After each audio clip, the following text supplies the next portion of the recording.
perhaps the biggest development of late in Iraq is this move towards issue-based politics, which really is a move away from identity-based politics. What we're seeing is the beginning of a move away from sectarianism. Iraqis are no longer just voting because of sect or identity or ethnicity, but they're actually voting on issues. And because of that, in Baghdad in the south, you have the Shias asking more from their Shia leaders. You have the Kurds in the north asking more from their Kurdish leaders. And so this is a positive development. This is part of the post-2003 rebuilding of the Iraqi state. And we'll hope to see this manifest itself institutionally into a more responsive, more representative state and government. The issue of corruption has been a big problem for them, to the point where it's more important than sectarianism.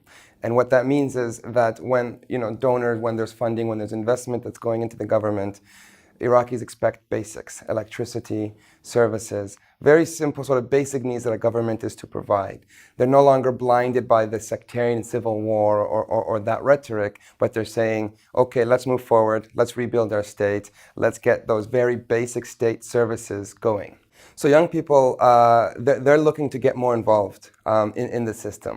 It's not very easy to get involved, but through alternatives, through civil society, through protests, through different ways of coming together, through social media, using different spaces, they're looking to get more involved, to have more of a say, because they are the future of Iraq. And the current leadership, the kind of post-2003 leadership, won't be here forever.